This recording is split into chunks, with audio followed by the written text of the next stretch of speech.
जय जगन्नाथ दर्शक बंधु घरे केमिति करिबा शिव पूजा घर मध्य शिवलिंग को किभली भाव में पूजा करिबा आमे जानिचे शंकर भगवान हेउछंती अकर्म कर्मदायक भाग्य रे नथिले कर्म रे नथिले जदि केही आमको देई पारिबे से हेउछंती शंकर भगवान।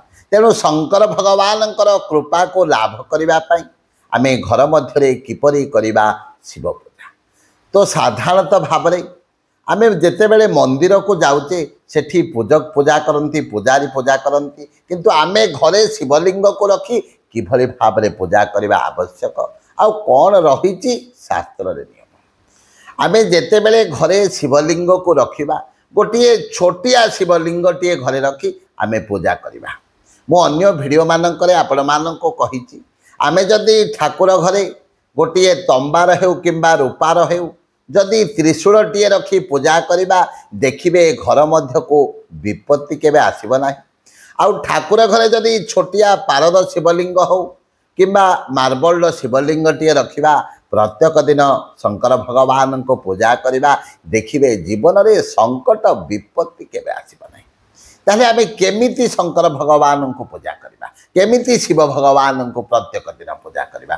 तो प्रथमतः आमे कौन करवा जेतेबेले शिवलिंग को प्रथमे स्नान करवा शंकर भगवान को स्नान करवा से ही जल रे किछि गंगा जल को मिसई प्रथमे स्नान करवा।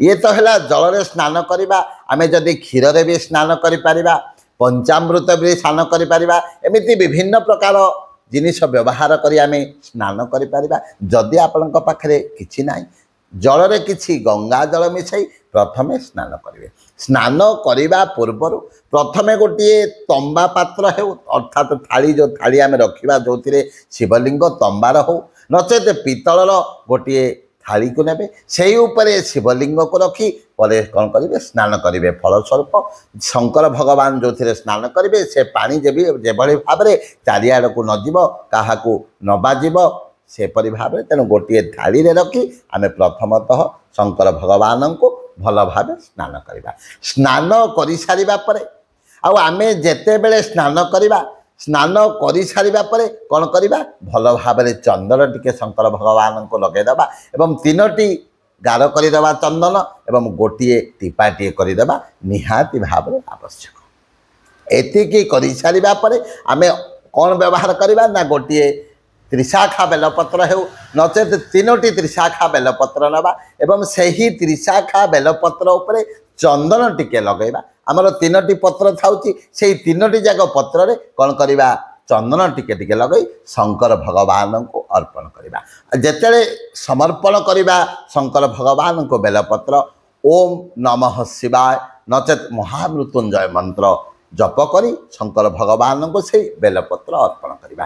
ताहले मु आपण मानकु कहिथिली बेलपत्र अर्पण करिवार विधि बेलपत्रर ऊपर भागटी सब बेले शिवलिंग ऊपर रहिबो एवं पछ भागटी सब बेले ऊपर करब। एही भली भाव में आपण तीनोटी अर्पण करंतु किंबा सातटी करंतु किंबा 21टी करंतु जेतिकी अर्पण करिवा कथा करिवे। तापर कोन करिवे फूल अर्पण करिवे शंकर भगवान को फूल अर्पण कला परे किछि कौन करिवे अक्षत अर्पण करिवे। ये तो रहिला अर्पण जदि केही कौन करती क्षीर अर्पण करने को चाहिए करें पंचामृत भी अर्पण करने को चाहिए करें किंतु मन रखु जेतेबेले कौन जिनिस अर्पण कले अभिषेक कले परे कौन करेंगे जल अर्पण करेंगे कर सारा पर कौन करेंगे भगवान को भोग लगी करेंगे।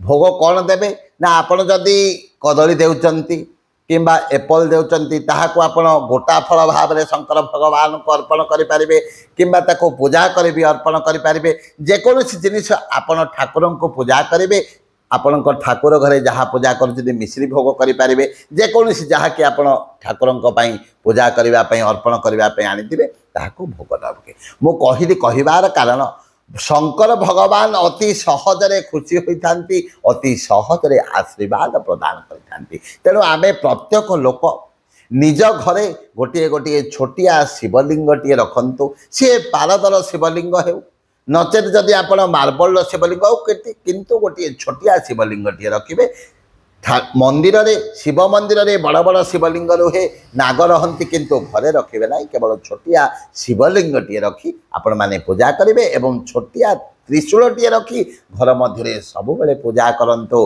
देखिए शंकर भगवान निश्चित भाव में खुशी हे कहीं जे अल्परे संतोष हुंती सी हेले आशुतोष सी हेले नीलकंठ आ सी अल्परे सब खुशी हुंती एवं आशीर्वाद को प्रदान करते। जय जय जगन्नाथ जय जय जगन्नाथ जय जय जगन्नाथ। जदि आपण को आम वीडियो भल लगुच ताले वीडियो को शेयर करंतु चैनल को सब्सक्राइब करंतु एवं कमेंट बॉक्स रे ओम नमः शिवाय लिखंतु। जय जय जगन्नाथ जय जय जगन्नाथ जय जय जगन्नाथ।